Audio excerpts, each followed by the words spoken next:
கர்த்தருடைய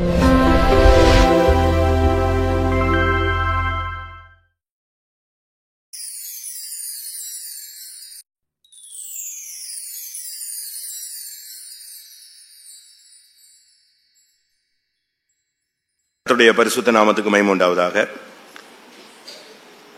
யாத்ராகமம் 33 அதிகாரம் 11 வசனத்தை ஒரு விசை வாசிக்கலாம். யாத்ராகமம் 33 அதிகாரம் 11 வசனம்.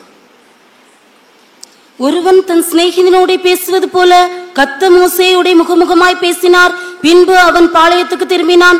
நூனின் குமாரனாகிய யோசுவா என்னும் அவனுடைய பணிவிடைக்காரனாகிய வாலிபன் ஆசரிப்பு கூடாரத்தை விட்டு பிரியாதிருந்தான். கர்த்தருடைய பரிசுத்த நாமத்துக்கு மகிமை உண்டாவதாக. இங்கே ஒரு தனி மனிதனை குறித்து சொல்லியிருக்கிறது. அவன் ஒரு வாலிபன், அவன் ஒரு பணிவிடைக்காரன், அவன் ஆசரிப்பு கூடாரத்தை விட்டு பிரியாதிருந்தான். இன்றைக்கு பைபிள் ஸ்டடி சில காரியங்களை விட்டு நாம் பிரியக்கூடாது. சில காரியங்களை விட்டு பிரிந்தால் என்ன சம்பவிக்கும், பிரியாதிருந்தால் என்ன சம்பவிக்கும், பிரிந்தால் என்ன சம்பவிக்கும், இதை நாம் இன்றைக்கு வேதவசனத்தின் வெளிச்சத்தில் நாம் விளங்கிக் கொள்ளலாம். சில காரியங்களை விட்டு நாம் பிரியவே கூடாது. சில காரியங்களை விட்டு நாம் பிரியும் பொழுது சிலவித நஷ்டங்கள் நம்முடைய வாழ்க்கையில சம்பவிக்கிறதை நாம் பார்க்க முடியும். இங்கே நாம் பார்க்கும் பொழுது நூனின் குமாரனாகிய யோசுவா அவன் பணிவிடைக்காரனாக இருந்தான். ஆசரிப்பு கூடாரத்தை விட்டு பிரியாதிருந்தான். பழைய ஏற்பாட்டில் ஆசரிப்பு கூடாரத்துக்குள்ள எல்லாருமே போக முடியாது. ஆசரிப்பு கூடாரம் என்பது ஒரு பயபக்தி உள்ள ஒரு இடம். அது தேவனுடைய சமூகம். அந்த இடத்துக்கு எல்லாருமே போக முடியாது. ஒரு இஸ்ரவேலின் பிரஜை ஒருவன் இருந்தால் அவன் பலி செலுத்த வேண்டுமானால் அந்த ஆசரிப்பு கூடாரத்தில் அந்த பிரகாரம் வரைக்கும் என்ன செய்யலாம், போக முடியும். ஒருவன் ஆசாரியனா இருந்தால் அவன் பரிசுத்த ஸ்தலம் வரை என்ன செய்யலாம், போகலாம். ஒருவன் மகாபிரதான ஆசாரியனா இருந்தால் அவன் எங்க வரைக்கும் போகலாம், வருடத்தில் ஒரு முறை மகா பரிசுத்த ஸ்தலத்துக்குள்ளே பிரவேசிக்கலாம். அவ்வளவுதான். மற்றபடி அவசியம் இல்லாமல் தேவை இல்லாமல் எந்த சூழ்நிலையிலும் யாரும் எங்க போக முடியாது, ஆசரிப்பு கூடாரத்துக்குள்ளே போக முடியாது. ஆனால் இங்கே இந்த வாலிபனை குறித்து சொல்லி இருக்கிறது. அவனுக்கு சின்ன வயசு, ஒரு வாலிபன் தான் அவன். இன்னொரு பகுதியில் பார்த்தால் அவன் ஒரு கோத்திரத்தினுடைய பிரபு என்று என்ன செய்யப்பட்டிருக்கிறது, எழுதப்பட்டிருக்கிறது. அந்த கானானை வேவு பார்த்த பிரபுக்களில் அவனும் ஒரு கோத்திரத்தினுடைய முழு பொறுப்பை ஏற்றுக்கொண்டு போனதான ஒரு வாலிபன். ஆனால் அவனுடைய வாழ்க்கையில அவனுடைய முழு சிந்தையும் ஆசரிப்பு கூடாரத்திலேயே இருக்கணுங்கிறது தான் அவனுடைய ஆசை. இவன் ஒரு ஆசாரியனும் அல்ல, இவன் ஆசாரிய குலத்தை சேர்ந்தவனும் அல்ல. ஆனால் அவனுடைய மனதுல ஆசரிப்பு கூடாரத்துல நம்முடைய வாழ்க்கையில நாம் இருக்க வேண்டும் என்கிற ஒரு மனப்பான்மை இருந்தது. இது எதை காண்பிக்கிறது, ஒரு தேவனுடைய பிள்ளை என்பவன் தேவனுடைய சமூகத்திலேயே இருப்பதை காண்பிக்கிறது. நீங்க வேலைக்கு போனாலும் சரி, பிசினஸ் சென்டருக்கு போனாலும் சரி, வீட்டில் இருந்தாலும் சரி, நீங்கள் ஊழியம் செய்தாலும் சரி, தேவ சமூகத்தை விட்டு பிரியாத ஒரு வாழ்க்கை நாம் அமைத்துக் கொள்ள வேண்டியது அவசியம். அவன் ஒரு பிரபு, சுகபோகமாக இஷ்டத்துக்கு வாழக்கூடிய வாய்ப்புகளும் வசதிகளும் சூழ்நிலைகளும் அவனுக்கு அமைந்திருந்தது. ஆனால் அவன் அப்படிப்பட்ட ஒரு வாழ்க்கையை எதிர்பார்க்கவும் இல்லை, அப்படிப்பட்ட ஒரு வாழ்க்கைக்குள்ள தன்னை ஈடுபடுத்தி அடிமைப்படுத்திக் கொள்ளவும் இல்லை. அவனுடைய மைண்ட்ல முழுவதும் இந்த ஆசரிப்பு கூடாரத்திலேயே இருக்கணும், அதுதான் அவனுடைய ஆசையாக இருந்தது. இன்னொரு பகுதியில் பார்க்கும் பொழுது அவன் ஒரு வாலிபன். அவனுடைய எண்ணங்கள் சிதறடிக்கப்பட வாய்ப்பு உண்டு. அவனுடைய உள்ளத்துல பலவிதமான ஆசைகள் வர வாய்ப்பு உண்டு. அவனுக்கு பல நண்பர்கள் இருக்கலாம், பல சூழ்நிலைகளில் அவன் கொண்டு போகப்படலாம். அவனுக்கு உள்ளேயும் வெளியேயும் மன போராட்டங்கள் அதிகம் உண்டு. ஆனால் இவைகள் எல்லாம் அவன் ஒரு பொருட்டாக எண்ணாமல் அவைகளுக்கு மத்தியிலும் அவனுடைய மைண்ட்ல அந்த ஆசரிப்பு கூடாரத்தை விட்டு என்ன செய்யக்கூடாது, பிரியவே கூடாது. அதுதான் அவனுடைய மைண்ட்ல இருந்தது. இன்றைக்கும் கூட பாருங்க, நம்முடைய வாலிபர்களுக்கு ஒரு சின்ன வாய்ப்பு கிடைக்கட்டும், தடுமாறுகிறதற்கு, தவறுகிறதற்கு, பின்மாறுகிறதற்கு, உலகத்தை அனுபவிக்கிறதற்கு ஒரு சின்ன வாய்ப்பு கிடைக்கட்டும், உடனே எதை விட்டு பிரிஞ்சு போயிடுறாங்க, தேவ சமூகத்தை விட்டு உடனே விளைகிறாங்க. சரி, வாலிபர்களை விட்டு விடுங்க, வயோதிபர்களைத்தான் நீங்கள் பாருங்களேன், மூத்தவர்களை நீங்கள் பாருங்கள், அனுபவம் மிக்கவர்களை பாருங்கள். அவர்களுக்கு அந்த வாய்ப்பு கிடைச்ச உடனே அவங்களும் கூட தடுமாறுறத பைபிள் என்ன செய்யலாம், பார்க்கலாம். சபைக்குள்ளேயும் இன்னைக்கு நாம் பார்க்கலாம். ஒரு சின்ன வாய்ப்பு கிடைச்ச உடனே அவங்க தேவ சமூகத்தை விட்டு அப்படியே டைவர்ட் ஆயிடுறாங்க. இதுதான் நம்முடைய வாழ்க்கையில உள்ள ஒரு பெரிய தோல்வி. ஆனால் இப்படிப்பட்ட வாய்ப்புக்காக தாவீது ஒரு காலத்துல ஏங்கினான். சங்கீதக்காரன் ஒரு காலத்துல ஏங்கினான். அவன் சொன்னான், 1000 நாளை பார்க்கிலும் உம்முடைய பிரகாரங்களில் தங்கும் ஒரு நாள் நல்லது. அந்த பிரகாரம் என்பது எதை காண்பிக்கிறது? ஆசரிப்பு கூடாரத்தினுடைய ஃபர்ஸ்ட் போர்ஷன்.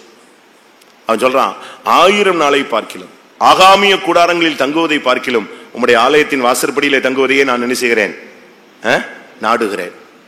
அவனுடைய வாழ்க்கையில அனுபவத்துல அவன் பல பாதியில போய் இதை எழுதுகிறான். ஆனா யோசுவா அனுபவத்துல அல்ல, தன்னுடைய வாழ்க்கையில துவக்கத்திலேயே இதை அனுபவமாக என்ன செய்தான்? மாற்றிக்கொண்டான். வாழ்க்கையில பல பாதையில போய் அடிபட்டு ஆண்டவருடைய சமூகத்தை வாஞ்சிப்பது ஒரு பகுதி. அவன் ஒரு நாள் இஷ்டத்துக்கு போயிட்டு நஷ்டப்பட்டு அடிபட்டு சிந்தி சீரழிஞ்சி கடைசியில கர்த்தரை தேடி வருகிறது ஒரு பகுதி. ஆனா இவன் அப்படி அல்ல.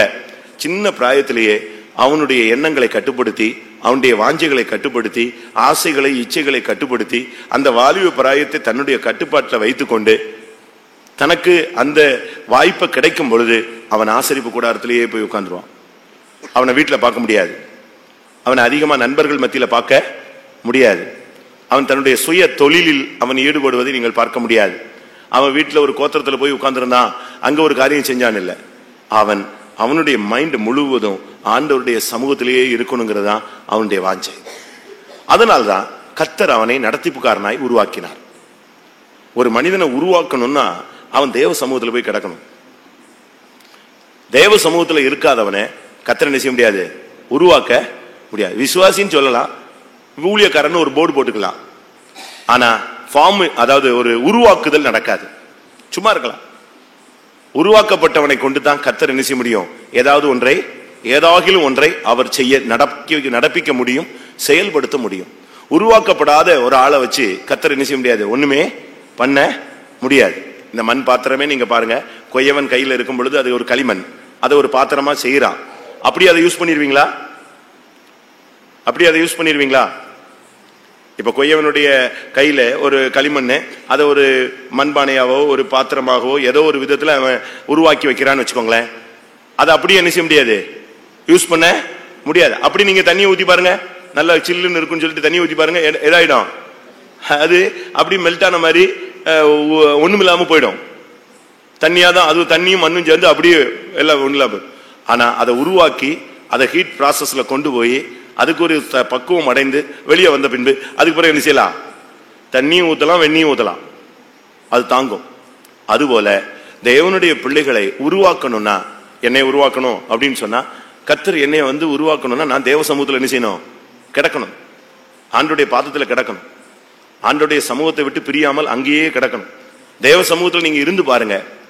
உங்களுடைய வாழ்க்கையில நீங்க வாலிபர்களா இருக்கலாம், வயோதிபர்களா இருக்கலாம், பல பிசினஸ் மேன்களா இருக்கலாம், குடும்ப தலைவர்கள் தலைவிகளாக இருக்கலாம், உங்களுக்கு பலவிதமான வேலைகள் இருக்கலாம். இதெல்லாம் ஒரு போர்ஷன்.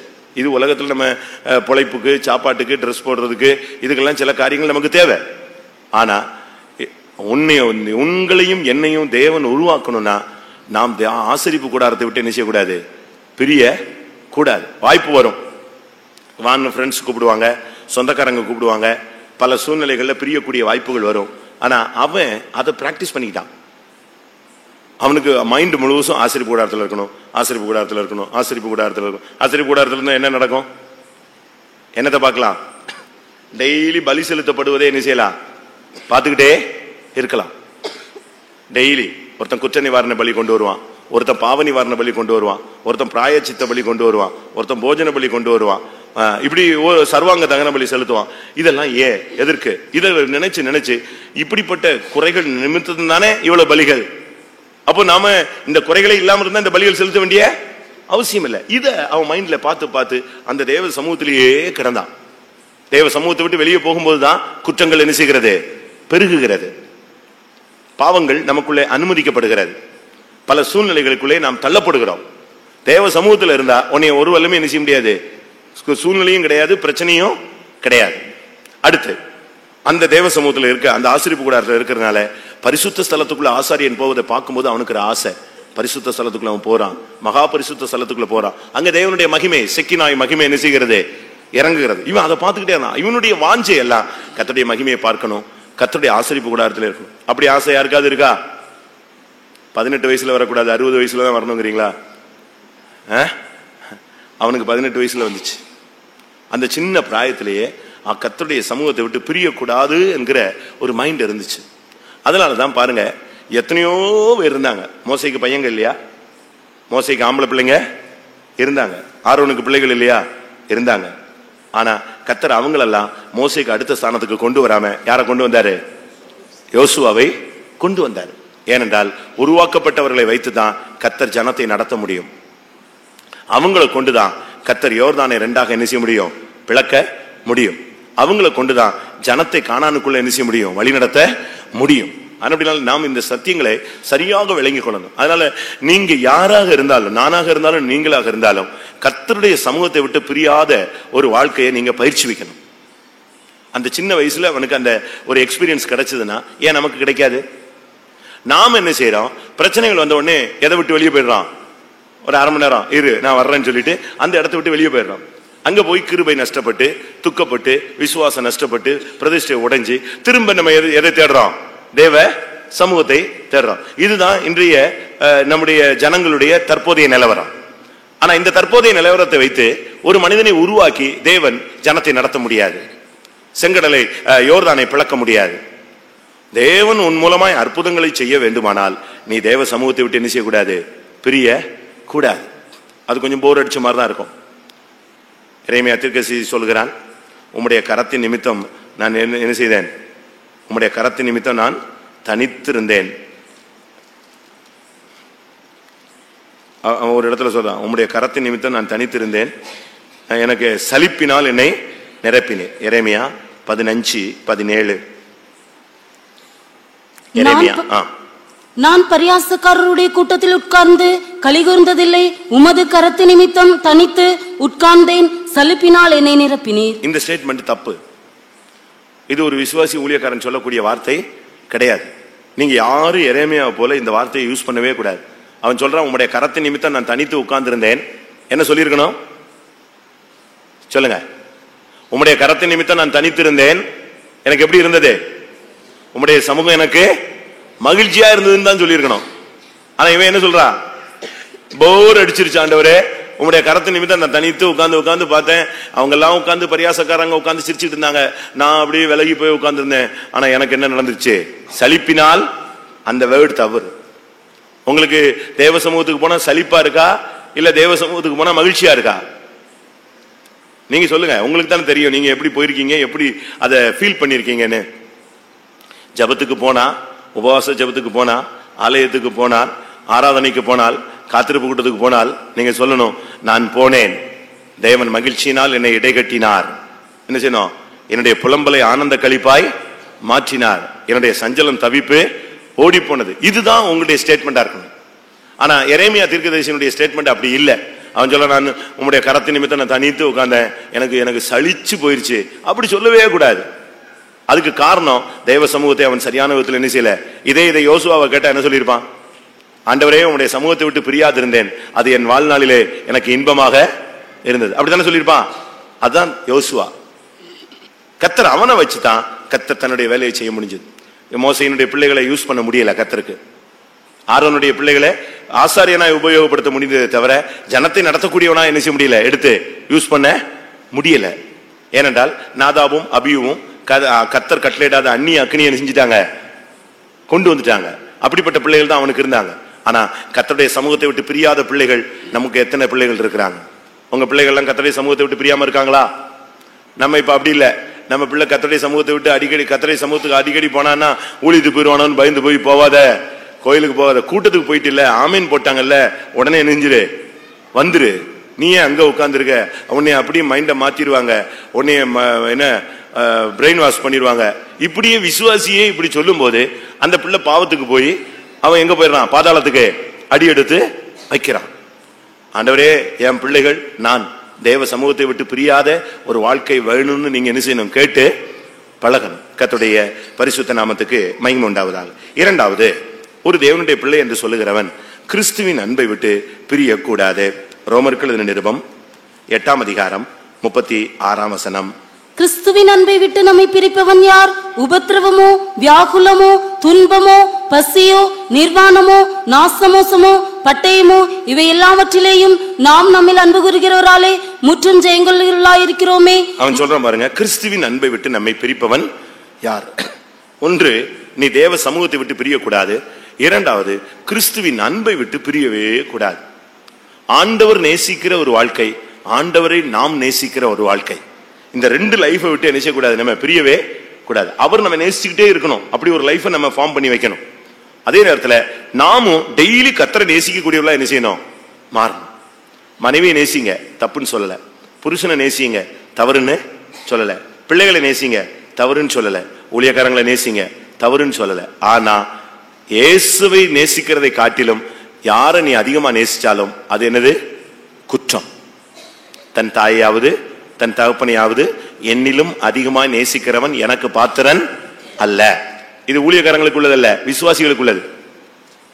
நீங்க நினைச்சிடக்கூடாது இது ஊழியக்காரனுக்குள்ள கட்டளைன்னு நினைச்சிடக்கூடாது. இது யாருக்குள்ளது? சரி, தன்னுடைய சகோதரனையோ தன்னுடைய சகோதரிகளையோ தன்னுடைய பிள்ளைகளையோ என்னிலும் அதிகமா நேசிக்கிறவன் எனக்கு பாத்திரன் அல்ல. இது யாரு? பிள்ளைகள் வச்சுட்டு இருக்கிறது யாரு? பிள்ளை குட்டியெல்லாம் கொஞ்சம் தூக்கிட்டு அலையிறது, 1 2 3 இழுத்துட்டு வாரீங்களே, இதுல யாரு? ஊழியக்காரங்களா விசுவாசியா? விசுவாசிதான். இது விசுவாசிக்கு சொல்லப்பட்ட கட்டளை. அப்படியானால் நீங்க எல்லாவற்றையும் நேசிக்கலாம். ஆனா எல்லாரை காட்டிலும் யாரை அதிகமா நேசிக்கணும்? அந்த நேசித்தலினுடைய ரேஷியோ பார்க்கும்போது எல்லாவற்றை காட்டிலும் யாரை அதிகமா நேசிச்சிருக்கணும்? இயேசுவை அதிகமா நேசி. அதனால தான் சொல்லியிருக்கு, கிறிஸ்துவின் அன்பை விட்டு என்னை பிரிப்பவன் யார்? பிரிஞ்சிங்கன்னு சொன்னா உடனே தூக்கி வெளியே தூக்கி போட்டு போயிடுவான் பிசாசு. கிறிஸ்துவின் அன்பை 39ஆம் வசனம், ரோமர் 8:39. உயர்வானாலும் தாழ்வானாலும் வேறெந்த சிருஷ்டியானாலும் நம்முடைய கர்த்தராகிய கிறிஸ்து இயேசுவில் உள்ள தேவனுடைய அன்பை விட்டு நம்மை பிரிக்க மாட்டாது என்று நிச்சயித்திருக்கிறேன். இந்த நிச்சயம் உனக்கு எப்பவும் இருக்கணும். ஒன்று, தேவ சமூகத்தை விட்டு பிரியக்கூடாது. இரண்டாவது, கிறிஸ்துவின் அன்பை விட்டு என்ன வந்தாலும் சரி நீங்க பிரிஞ்சு போக கூடாது. ஒரு சிலருக்குலாம் பணம் வந்த உடனே அப்படியே விட்டு போயிட்டே இருப்பாங்க. வேலை கிடைச்சிருச்சா அதுக்கு பிறகு வரமாட்டாங்க. ஒரு சிலர் கல்யாணம் ஆயிடுச்சா வரவே மாட்டான். பிள்ளை பெற்றுட்டானா சுத்தமா வரமாட்டான்.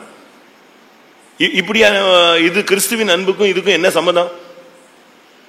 கிறிஸ்துவின் அன்புங்கிறது உன் ரத்தத்தோடு கலந்ததா இருக்கணும். உன் உயிர் மூச்சோடு சுவாசத்தோடு இணைஞ்சதுதான் என்னது? கிறிஸ்துவின் அன்பு. கிறிஸ்துவின் அன்பு போயிடுச்சுன்னா நீ போயிட்டேன்னு அர்த்தம், முடிஞ்சு போச்சு, உன் லைஃப் முடியுதுன்னு அர்த்தம். நமக்கு என்ன ஆயிடுச்சுன்னா பணம் வந்த உடனே புத்தி மாறுது, பணம் இல்லாத போது புத்தி மாறுது. தரித்திரம் வந்தாலும் கத்தரை விட்டு வெளியே போயிடுறோம், ஐஸ்வர்யம் வந்தாலும் கத்தரை விட்டு என்ன செஞ்சிடறோம்? வெளியே போயிடும். அதனாலதான் ஒரு ஞானி சொன்னா, என்னை ஐஸ்வர்யனாவும் மாத்தாதீங்க, என்னை தரித்திரனாவும் மாத்தாதீங்க, டெய்லி அன்னன்னைக்குள்ள படியை அளந்து கொடுத்தா போதும். அப்படி யாராவது கேட்கறதுக்கு ரெடியா இருக்கீங்களா? கேட்கறது நல்லா இருக்கும். அன்னன்னைக்குள்ள படி கரெக்டா 3 ரூபா 8 ரூபா வீட்டுல கொடுத்தா டெய்லி 8 ரூபா தான் கொடுக்குறாரு, டெய்லி 20 ரூபா தான் இந்த ஆள் கொடுக்குறான், கூட ஒரு 10 ரூபா கொடுக்க மாட்டாங்க. அதுக்கு எவ்வளவு சண்டை? இப்ப ஆண்டவர் இதே மாதிரி பலி அளந்து கொடுத்தா என்ன ஆகும் சொல்லுங்க?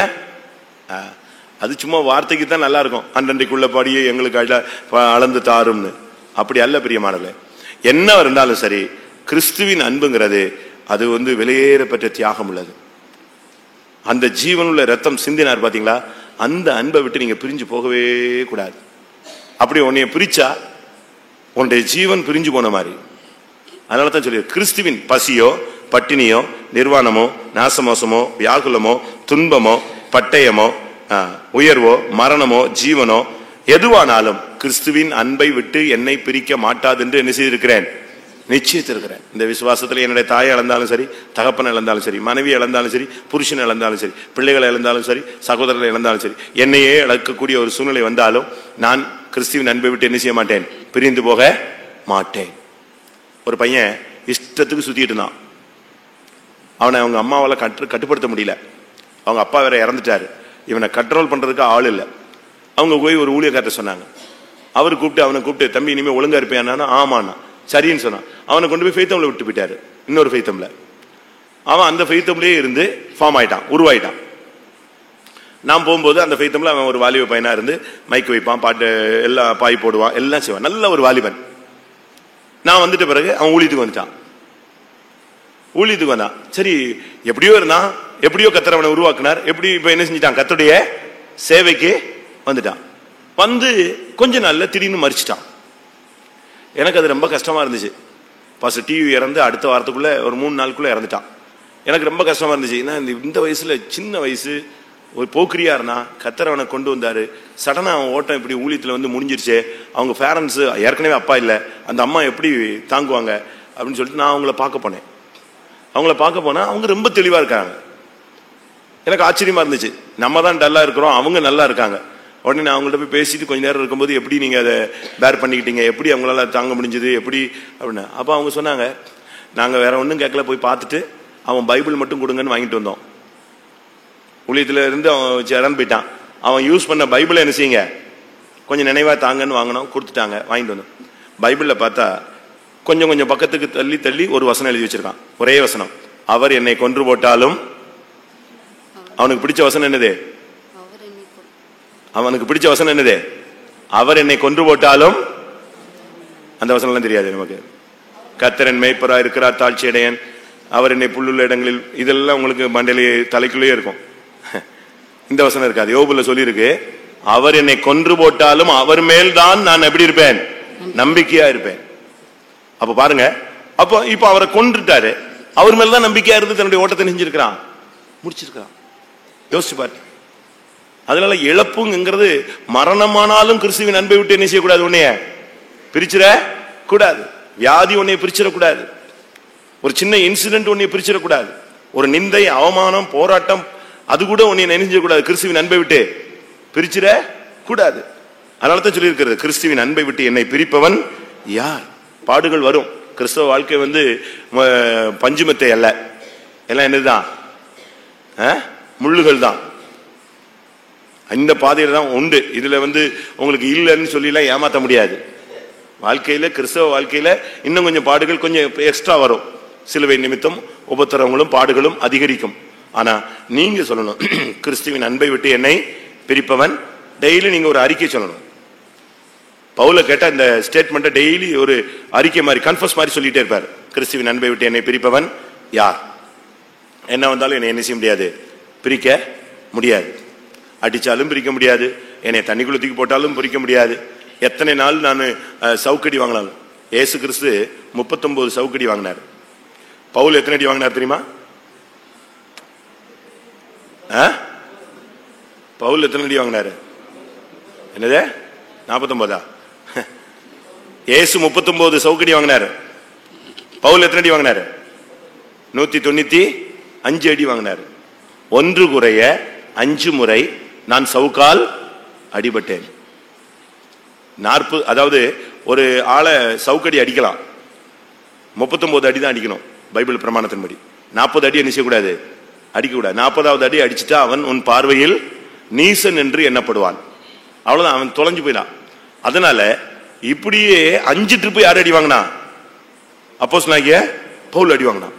ஒன்று குறைய 5 தரம். அப்ப என்ன ஆகுறது அவனுடைய வாழ்க்கை? 2 கொரிந்தியர் 11:24. 2 கொரிந்தியர் 11:24. யூதர்களால் 1 குறைய 40 அடியாக 5 தரம் அடிபட்டேன். என்னது? 1 குறைய 40 அடியாக எத்தனை அடி? எத்தனை தரம்? 5 தரம். அப்ப எத்தனை ஆச்சு? 100. ஒரு நம்முடைய விசுவாசியுடைய தம்பி ஃபாரின் அனுப்புறாங்கன்னு வேலைக்கு போனாரு. அங்க போனா அவன் ஏமாத்தி கொண்டு போய் விட்டுட்டு போயிட்டான். அங்க பிடிபட்டுட்டாரு. அந்த கவர்மெண்ட் இவனுக்கு 3 கசையடி கொடுத்துச்சு. 3 அடி. அந்த 3 அடியும் சுகமாகிறதுக்கு 1 மாசம் ஆச்சான். அடிச்சுட்டு அவங்களே ஆஸ்பத்திரியில வச்சு ட்ரீட்மெண்ட் கொடுத்தாங்க. எத்தனை மாசம் ஆச்சு? 3 அடி சுகமாகிறதுக்கு 1 மாசம். பிச்சு எடுத்துருச்சு மூஞ்சி முதுகெல்லாம். ஆனா பவுல் 195 அடி வாங்கினார். ஆனாலும் எது பிரிக்க முடியல? கிறிஸ்துவின் அன்பை விட்டு அவரை பிரிக்க முடியல. 2000 ரூபாய் சம்பளம் வாங்கினவனுக்கு 20,000 ரூபாய் வாங்கினவனே சர்ச்சை விட்டே பிரிஞ்சு போயிடுறான். 2 வீலர் ஓட்டி சைக்கிள் ஓட்டிக்கிட்டு இருந்தவனுக்கு கார் கொடுத்தா அவன் கோயிலுக்கே வரமாட்டேங்கிறான். எது கொடுத்தாரு? சைக்கிள் இருக்கும்போது ஒழுங்கா வந்துகிட்டே இருந்த, மிதின்னு மிதிச்சுக்கிட்டே இருந்த, கர்த்தரை நேசிச்சு பாவம் கஷ்டப்படுறானேன்னு கார் கொடுத்தா இவன் கார் எடுத்துட்டு வர்றதே கிடையாது. அப்போ இந்த கார் கூட உன்னை கிறிஸ்துவின் அன்பை விட்டு எரிஞ்சிருச்சே, பிரிச்சிருச்சு. கிறிஸ்துவின் அன்பை விட்டு என்னை பிரிப்பவன் யார்? கிறிஸ்துவின் அன்பை விட்டு பிரிக்காது இருக்கும் போதுதான், பிரியாது இருக்கும் பொழுது நம்முடைய ஜீவியத்துல நாம் ஸ்டாண்ட் பண்ண முடியும். என்ன வந்தாலும் நிக்கணும். அது ஒரு பாதை. மூன்றாவதாக ரூத் முதலாம் அதிகாரம் 17ஆம் வசனம். நீர் மரணமடையும் இடத்தில் நானும் மரணமடைந்து அங்கே அடக்கம் பண்ணப்படுவேன். மரணமே அல்லாமல் வேறொன்றும் உம்மை விட்டு என்னை பிரித்தால் கர்த்தர் அதற்கு சரியாகவும் அதற்கு அதிகமாகவும் எனக்கு செய்ய கடவர் என்றால். இங்கே ரூத்தினுடைய ஒரு ஸ்டேட்மெண்ட் மாமியார்ட்ட சொல்றா, மரணமே அல்லாமல் வேறொன்றும் உம்மை விட்டு என்னை என்ன செய்ய முடியாது, பிரிக்க முடியாது. இங்க யாராவது இப்படி மருமகள் யாராவது இருக்கீங்களா? நாசரேத்தில் இப்படிப்பட்ட மருமகள் யாராவது இருக்காங்களா? மரணமே அல்லாமல் மாமியாரை விட்டு என்னை பிரிக்கவே கூடாது, அப்படி யாராவது இருக்கீங்களா? அப்படி இருந்தா நம்ம எல்லாருமே இன்னைக்கு நைட்டே எருசலேம் சீயோன் போயிடலாமே. அவ சொல்ற மரணமே அல்லாமல் நம்மை விட்டு பிரிக்க முடியாது. அதனுடைய சரியான அர்த்தம் நகோமி என்று சொன்னால் பிரியமுள்ளவள் என்று அர்த்தம். நகோமின்னா என்ன அர்த்தம்? மாமியார்னு அர்த்தம் அல்ல, முள்ளுன்னு அர்த்தம் அல்ல, குத்திட்டே இருக்கிறவங்கன்னு அர்த்தம் அல்ல. என்னன்னு சொல்லியிருக்கு? பிரியமுள்ள. நகோமியினுடைய அர்த்தம் பைபிள் டிக்ஷனரியில அந்த பேருக்கு அர்த்தம் என்னது? பிரியமுள்ளவள். அதனால தான் இவளை விட்டு அவ பிரியவே மாட்டேன்னு சொன்ன. அந்த பிரியமான தேவனுக்கு பிரியமான தன்மைகளை விட்டு எந்த சூழ்நிலையிலும் நம்ம பிரியக்கூடாது. ஆண்டவருக்கு எதெல்லாம் பிரியமானதோ அதை விட்டு நம்ம பிரிஞ்சு போகவே கூடாது. ஆண்டவர் பவுல் சொல்லுகிறார் ஒரு இடத்துல, நான் எதெல்லாம் பிரியப்படுகிறேன். எதுல பிரியப்படுறார் தெரியுமா பவுல்? 2 கொரிந்தியர் 12ஆம் அதிகாரம் 10ஆம் வசனம். அந்தபடி நான் பலவீனமாயிருக்கும் போதே பலமுள்ளவனாயிருக்கிறேன். ஆகையால் கிறிஸ்துவின் நிமித்தம் எனக்கு வரும் பலவீனங்களில், நிந்தைகளிலும், நெருக்கங்களிலும், துன்பங்களிலும், இடுக்கண்களிலும் நான் பிரியப்படுகிறேன். பாத்தீங்களா எதுல பிரியப்படுறாரா? நீங்க அப்படி யாராவது பிரியப்படுற ஆள் இருக்கீங்களா? மறுபடியும் அந்த வசனம். அந்தபடி நான் பலவீனமாயிருக்கும் போதே பலமுள்ளவனாயிருக்கிறேன். ஆகையால் கிறிஸ்துவின் நிமித்தம் எனக்கு வரும் பலவீனங்களிலும், நிந்தைகளிலும், நெருக்கங்களிலும், துன்பங்களிலும், இடுக்கண்களிலும் நான் பிரியப்படுகிறேன். 5 காரியங்கள் அவர் பிரியப்படுறாரு. இந்த காரியத்தை விட்டு நம்ம பிரிஞ்சு போகவே கூடாது. கர்த்தருக்கு பிரியமான காரியங்கள் என்னன்னு பார்த்து அதையே நம்ம போயிட்டே இருக்கணும். கர்த்தருக்கு பிரியமில்லாத காரியங்கள் நம்ம விட்டு போட்டோம். ஆனா கர்த்தருக்கு பிரியமுள்ள காரியங்களை விட்டு நாம் பிரிந்து போகவே கூடாது. அவ பாருங்க, நம்பிதான் அந்த வீட்டுல அந்த மகனை கட்டினான். ஆனா அந்த பையன் என்ன செஞ்சிட்டான்? செத்து போயிட்டான் இல்லையா? புருஷன் செத்தாச்சு. இப்ப அவளுக்கு வீட்டுக்கு போக முடியாது. வீட்டுக்கு போனா எங்கேயும் எவனையும் பிடிச்சு கட்டி வைப்பாங்க. அதனால அப்படிப்பட்ட ஒரு வாழ்க்கை அவ விருப்பப்படல. இப்ப முழுமையாக அவ யார் வீட்டையே சார்ந்துட்டா? மாமியார் வீடையே சார்ந்தாச்சு. இப்ப மாமியாரு ஊரை காலி பண்ணுது. எங்க போகுது? தன்னுடைய சொந்த தேசத்துக்கு போகுது. ஆனாலும் இவ போயிட்டே இருந்தா. அதாவது தேவ சித்தத்துக்கு நம்மை சமர்ப்பிப்பது. கர்த்தர் அறியாம நம்முடைய வாழ்க்கையில ஒண்ணுமே நிச்சயாது, நடக்காது. என்னுடைய தலையில் உள்ள மயிரெல்லாம் எண்ணப்பட்டிருக்கிறது. அவரிடத்தில் அன்பு கூறுகிறவர்களுக்கு சகலமும் நன்மைக்கு எதுவாக நடக்குது. தேவன் அறியாம எனக்கு ஒண்ணுமே நடக்காது. அந்த நிச்சயம் ஒரு விசுவாசிக்கு, ஊழியக்காரனுக்கு வேணும். தேவன் அறியாம எனக்கு நடக்காது. இப்படி ஒரு சம்பவம் நடந்துச்சு. ஆண்டவர் கண்ணை மூடிட்டு இருந்துட்டாரா? அவருக்கு என்ன செய்யும்? தெரியும். ஒன்று இந்த பாதையில கர்த்தர் அனுமதித்து இருக்கிறார். அதை நீ விசுவாசித்து நீ இந்த பாதையில என்ன செய்யணும்? நம்பிக்கையோடு போகணும். நான் அந்த ரூத் விஷயத்துல அவ சொல்ற, நான் உண்மை விட்டு பிரியவே மாட்டேன். அது மரணம் வந்தாதான் என்னை விட்டு உன்னை விட்டு என்னை என்ன செய்ய முடியும்? பிரிக்க முடியும். நீ எங்க தங்குறியோ நான் அங்க தங்குறேன். நீ எங்க இருக்கியோ நான் அங்க இருக்கிறேன். நீ எந்த பாதையில போறியோ நான் அங்க இருக்கிறேன். நான் மரணத்தை தவிர நம்ம 2 பேரையும் பிரிக்கிறதுக்கு எந்த சக்திக்கு என்ன கிடையாது? உரிமை கிடையாது. அது இப்போ பாருங்க, இன்னொரு தேசத்துக்கு வரும் பொழுது எவ்வளவு அவமானம், எவ்வளவு பிரச்சனைகள், எவ்வளவு கேள்விகள், எவ்வளவு குற்றச்சாட்டுகள், எவ்வளவு பழிகள். இவைகளுக்கு மத்தியில அவர் தன்னுடைய உத்தமமான குணத்தை பாதுகாத்துட்டே இருந்தார். அதைத்தான் போவா சொல்றான், உன்னுடைய முந்தின நற்குணத்தை பார்க்கல உன்னுடைய பிந்தின நற்குணம் உத்தமமாய் இருந்தது. சூழ்நிலை மாறினாலும் குணத்தை மாத்தல. சூழ்நிலை மாறிடுச்சு, ஆனா அவளுடைய குணத்தை என்ன செய்யல? மாத்த. எப்படி மாத்தினா தெரியுமா? முந்தின நற்குணத்தை காட்டிலும் பிந்தின நற்குணம் உத்தமமாய் தான் மாறிச்சு. பாடுகள் உங்களை உருவாக்கணுமே தவிர பாடுகள் உங்களை உடைச்சிடக்கூடாது. நெருக்கங்கள், துன்பங்கள், கஷ்டங்கள் உங்களை உருவாக்கணுமே தவிர உங்களை நொறுக்கிடக்கூடாது. நெருக்கங்கள், பாடுகள், வேதனைகள் உங்களை சிங்காசனத்துக்கு நேரம் கொண்டு போகணுமே தவிர உங்களை பாதாளத்துக்கு நேரம் செஞ்சிடக்கூடாது, கொண்டு போக அனுமதிச்சிடக்கூடாது. இந்த விஷயத்துல, இந்த உபதேசத்துல நாம் ஸ்டாண்ட் பண்ணி காட்ட வேண்டிய ஒரு காலம் இதுதான். அடுத்ததாக மத்தேயு 19 அதிகாரம் 6 வசனம். மத்தேயு 19:6. தேவன் நினைத்ததை இப்படி இருக்கிறபடியினால் அவர்கள் இருவராயிராமல் ஒரே மாம்சமாயிருக்கிறார்கள். ஆகையால் தேவன் நினைத்ததை மனுஷன் பிரிக்காதிருக்க கடவன் என்றார். 4வது, குடும்பத்தை பிரிக்கவே கூடாது. எழுத்தின் பிரகாரமாக குடும்பத்தை பிரிக்கவே கூடாது.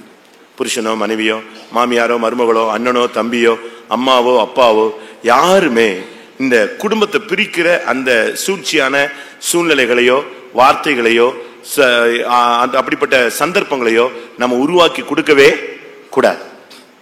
நல்லா நீங்க புரிஞ்சுக்கோங்க. தேவன் இணைத்ததை மனுஷன், நீங்க பிரிக்கிற வேலையை செய்யக்கூடாது. புருஷனும் பிரிக்கிறதுக்கு வேலையை பண்ணக்கூடாது, மனைவியும் பிரிஞ்சு போறதுக்குள்ள வழியை என்ன செய்யக்கூடாது, தேடக்கூடாது. அப்படிப்பட்ட சூழ்நிலைகள் உங்க குடும்பங்கள்ல இருந்தா நீங்க அதை கரெக்ட் பண்ணி கொடுக்கணும். நீங்க பிரமாணத்தை மீறி நீங்க அடுத்த ஸ்டெப்புக்கு என்ன செய்யக்கூடாது, கால் எடுத்து வைக்கவே கூடாது. உங்களுடைய மைண்ட்ல கூட அது என்ன செய்யக்கூடாது, வரவே கூடாது. நம்ம பிரியிறோம், உங்களுடைய குடும்பத்தில் நீங்க பிரிஞ்சிருக்கீங்கன்னா ஜபத்துக்காக, உபவாசத்துக்காக பிரிஞ்சிருக்கலாம். அப்படித்தான் பைபிள் சொல்லுது. 1 கொரிந்தியர்ல 7 அதிகாரத்துல 5 இல்லாட்ட 10 வசனத்தை நீங்க வீட்டுல போய் படிச்சுக்கோங்க. நீங்க உங்களுடைய ஜீவியத்துல அந்த நாட்கள்ல தான் பிரிஞ்சு சமாதானமா போயிட்டு இருக்கலாமே தவிர மற்ற எந்த சூழ்நிலையும் குடும்பத்தை விட்டு, மனைவியை விட்டு பிரியணும், பிள்ளையை விட்டு பிரியணும், என் பையனுக்கு இந்த பொண்ணு ஏத்துக்காது, ஒத்து வராது, இப்படிலாம் நீங்க என்ன செய்யக்கூடாது, பேசவே கூடாது. ஏன்னா என் பையனுக்கு எத்தனையோ பொண்ணை கட்டி வைப்பேன், அப்படிலாம் விசுவாசி என்ன செய்யக்கூடாது, பேச கூடாது. பிரிக்கிற வேலையை, குடும்பத்தை பிரிக்கிற வேலை நம்முடைய ஆளுங்க ஒரு சிலருக்கு இந்த வசனங்கள் புரியாதனால எழுப்புதல்ல என்னதையாவது செஞ்சிருவான். அதனால தேவனுடைய நாமம் தூஷிக்கப்படுது.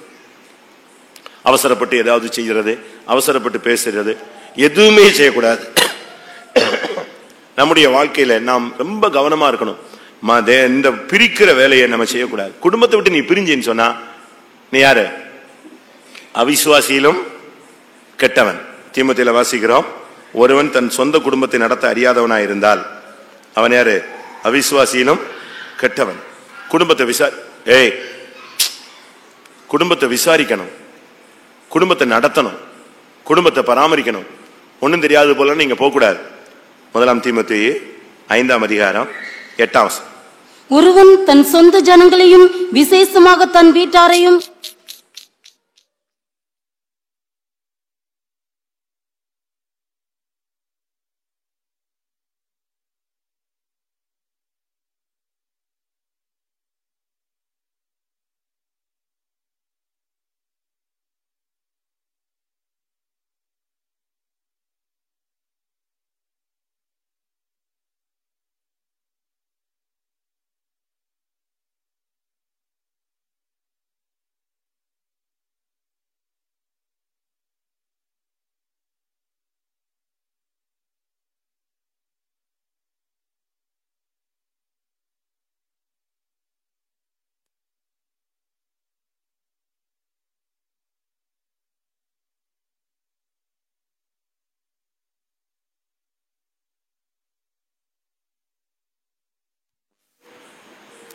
அநேகருக்கு இந்த அறிவு கிடையாது. ஏதோ வயசாயிருச்சு, கல்யாணத்தை கட்டி வச்சுட்டாங்க. புருஷன் வீட்டில் போய் எப்படி வாழணும் அது அவங்களுக்கு தெரியவே தெரியாது. மனைவிட்ட எப்படி நடந்துக்கணும் தெரியவே தெரியாது. குடும்பத்தில் பெரியவங்ககிட்ட எப்படி நடக்கணும் அந்த மரியாதையை அவனுக்கு என்ன செய்யாது, தெரியாது. நம்ம இதெல்லாம் சொல்லி கொடுக்கறது இல்லையே. நம்ம அவங்களுக்கு போய் எப்படி நடக்கணுங்கிறத நம்ம போதிக்கிறதே கிடையாது. தம்பி,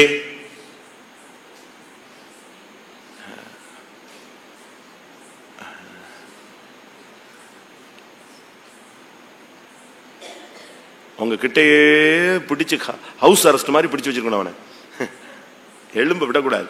சின்ன பிள்ளையோ பெரிய பிள்ளையோ அப்படியே ட்ரெயின் அப் கொடுத்து கொடுத்து கொடுத்து தான் என்ன செய்யணும், டியூன் பண்ணி தான் டைட்டில் வச்சிருந்தா தான் 5ல் விளையாதது என்ன 50ல் என்ன செய்யாது, விளையாது. கண்ட்ரோல்லையே பிடிச்சு வச்சுக்கணும். உட்காருனா அப்படி பார்த்த உடனே உட்காரணும். சரி, அந்த சப்ஜெக்ட் விடுவோம்.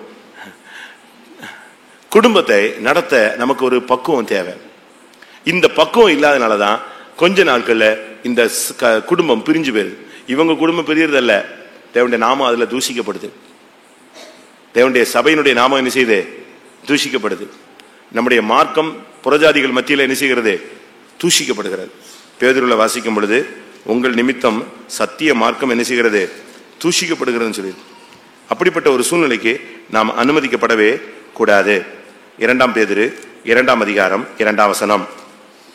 அவர்களுடைய கெட்ட நடக்கைகளை அநேகர் பின்பற்றுவார்கள், அவர்கள் நிமித்தம் சத்திய மார்க்கம் தூஷிக்கப்படும். பாத்தீங்களா? சத்திய மார்க்கம் தூஷிக்கப்படும். குடும்பம் பிரியவே கூடாது. அப்படி பிரிஞ்சா சத்திய மார்க்கம் தூஷிக்கப்படும். அதனாலதான் சொல்றேன், நம்முடைய வாழ்க்கையில பிரிவினைங்கிற அந்த தாட் நம்முடைய மைண்ட்ல கூட வராத அளவு நாம் பாதுகாக்க வேண்டியது அவசியம்.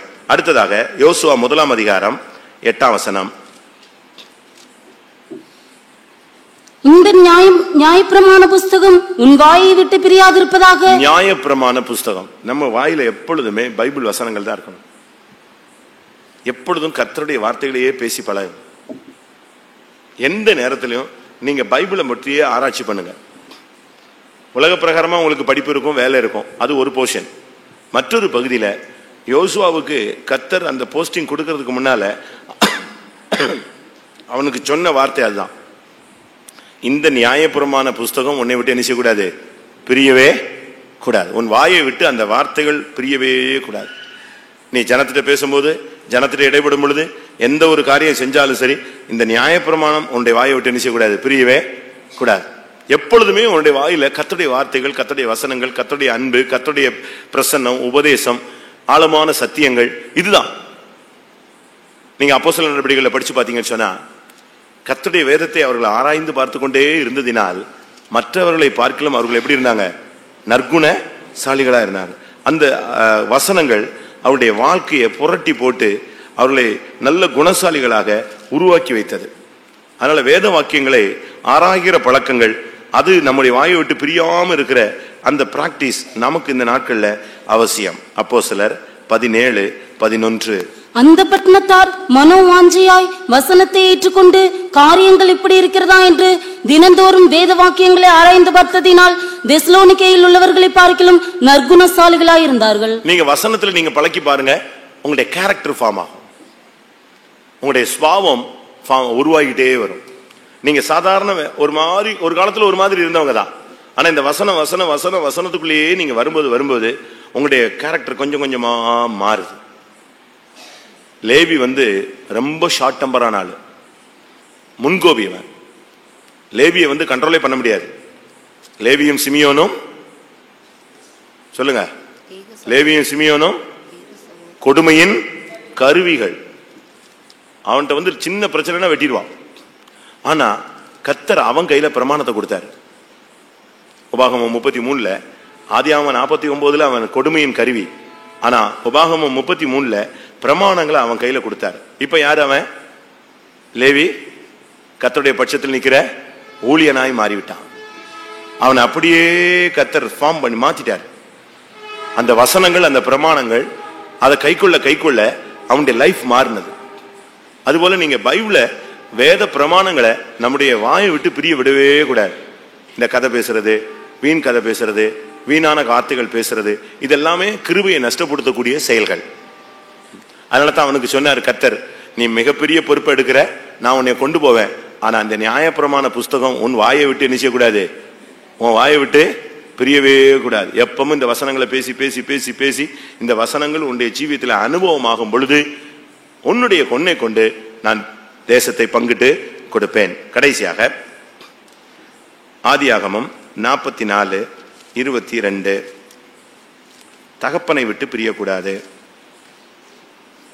நாங்கள் ஆண்டவனை நோக்கி, அந்த இளைஞன் தன் தகப்பனை விட்டு பிரியக்கூடாது, பிரிந்தால் அவர் இறந்து போவார் என்று சொன்னோம். ஒரு சகோதரன் தன்னுடைய சகோதரனையும் தகப்பனையும் குறித்து சொல்லுகிறான். அந்த இளைஞன் தன் தகப்பனை விட்டு என்ன செய்யக்கூடாது? பிரிய கூடாது. அப்படி பிரிந்தால் யார் இறந்துருவா? தகப்பன் இறந்து போவார். ஏன்? அதே ஆதியாகமம் 44:30, ஆகையால் இளைஞனை விட்டு நான் என் தகப்பனாகிய உமது அடியானிடத்துக்கு போனால் அவருடைய ஜீவன் இவனுடைய ஜீவனோட ஒன்றாய் இணைக்கப்பட்டிருக்கிறபடினால் அவனுடைய ஜீவனும் இவனுடைய தகப்பனுடைய ஜீவனும் பிள்ளையினுடைய ஜீவனும் எப்படி இருக்கு? ஒன்றாய் இணைக்கப்பட்டிருக்கு. இது எதை காண்பிக்கிறது? தேவனோடு உள்ள ஐக்கியத்தை காண்பிக்கிறது. எங்களுடைய ஐக்கியம் பிதாவாகிய தேவனோடும் அவருடைய குமாரனாகிய இயேசு கிறிஸ்துவோடும் இருக்கிறது. நீங்களும் எங்களோடு என்ன செய்யுங்கள்? ஐக்கியம் உள்ளவர்களாய் மாறுங்கள். இது தகப்பனை விட்டு பிரியவே கூடாது. தகப்பனை விட்டு பிரிஞ்சா என்ன நடக்கும் சொல்லுங்க பாப்போம். அந்த இளையகுமாரன் பிரிஞ்சதுனால என்ன நடந்துச்சு? தகப்பனை விட்டு இளையகுமாரன் பிரிஞ்சதுனால எங்க போய் நின்னா? கடைசியா பன்றிட்டு தான் போய் நிக்கணும். பன்றி திங்கிற தவிடு கூட அவனுக்கு என்ன செய்யல, கிடைக்கல. ஒரு இடத்துல சில்ட்ரன்ஸ் டே ப்ரோக்ராம் போட்டாங்க. அந்த இளையகுமாரன் போய் அந்த பன்றியோட தவிட அள்ளிக்கிட்டு இருக்கான் சாப்பிட்றதுக்கு. அந்த பன்னி ரெண்டும் பேசுது, ஏன்டா நமக்கு கிடைச்சது இன்னொருத்த புடுங்க வந்துட்டானேடான்னு சொல்லு. எது அந்த பன்னி ரெண்டும் பேசிக்குது. இது என்ன புதுசா ஒருத்தன், நம்ம தானே தவிடு தின்னுட்டு இருக்கோம், இவன் ஏன் தவிடு திங்கிறதுக்கு வரான்? நம்மகிட்ட கிடைச்ச பங்கு தவிட கூட இவன் செஞ்சுட்டான், பங்கு போடுறதுக்கு இன்னொருத்த வந்துட்டான். எப்படி இருக்கும்? அது 4 கால் பன்றி, இது 2 கால் பன்றி. தேவனை விட்டு தகப்பனை விட்டு பிரிஞ்சா ஓ நிலவரம் பன்றியை விட மோசமா போகும், தரம் தாழ்ந்து போகும், பின்மாற்றத்தின் உச்சகட்டத்துக்கு நீ போயிருவ. அதான் நடந்துச்சு இளையகுமாரனுக்கு நடந்தது. தன் தகப்பனை விட்டு என்ன செஞ்சான்? பிரிந்தான். பிரிந்ததுனால அவனுடைய லைஃப் நாசமா போனதுக்கு காரணம் அதுதான். அதனாலதான் நாம இந்த பரிசுத்தவான்களுடைய ஐக்கியத்தை விட்டு போகாதன்னு சொல்றோம். அது சபையில ஆள் சேர்க்கறதுக்காக சொல்லல. இந்த ஐக்கியத்தில் இருந்தா உனக்கு ஒரு பாதுகாப்பு. இந்த ஐக்கியத்தை விட்டு நீ வெளியே போகும்போது இது ஒரு வேலி, உனக்கு வேலி அடிச்ச மாதிரி இந்த ஐக்கியம். ஆனா இந்த வேலியை விட்டு நீ வெளியே போகும்போது காட்டு பன்றி உன்னை என்ன செய்யும்? உன் தோட்டத்தை, உன்னுடைய வாழ்க்கையை உழுது போடும். ஏன் அடைப்புகளை தகர்த்து போட்டீர்? காட்டு பன்றி அது உழுது போட ஏன் அனுமதித்தீர்னு நீ விட்டுட்டேன்னா காட்டு பன்றி உள்ள வந்துடும். அதனாலதான் சொல்றோம், தகப்பனை விட்டு நீ என்ன செய்யக்கூடாது? பிரிய கூடாது. யாக்கோபு ஒரு 20 வருஷம் பிரிஞ்சிருந்தான். 20 வருஷம் தகப்பனை விட்டு பிரிஞ்சிட்டான். ஆனா 20 வருஷம் முடியும் போது அவன் தகப்பன் மேல் வீட்டு உள்ள வாஞ்சையினால் புறப்பட்டான். அவனுக்கு மைண்ட்ல வந்துருச்சு, எங்க அப்பாவை பார்க்கணும், எங்க அப்பாட்ட நான் போகணும், என் தகப்பன்ட்ட நான் போய் சேரணும். அதுதான் அவனுடைய மைண்ட்ல இருந்துச்சு. அதனாலதான் மாமனார் அவனை விரட்டி பிடிச்சிட்டு கேட்கும்போது சொல்றான், உன் தகப்பன் மேல் வீட்டின் உள்ள வாஞ்சையின் மேல் தாகமா இருந்தால் நீ என்ன செய்ய போ, ஆனா திருடிட்டு போகாதுன்னு சொன்னான். நீ பரலோகத்துக்கு போகணும், பிதாவின் வீட்டுக்கு நீ போறது கரெக்ட், ஆனா நீ திருடனா என்ன செய்யாத, போகாத. அதுதான் அவன் சொன்ன உபதேசம். நம்முடைய ஜீவியத்துல நாம் தகப்பன் மேல் உள்ள வீட்டின் மேல் உள்ள வாஞ்சையினால என்ன செய்யலாம்? போகலாம். ஆனா தவறுகளை இழைத்து விட்டு நாம் பரலோகத்துக்கு என்ன செய்ய முடியாது? போக முடியாது. ஆதியாகமம் 31:30.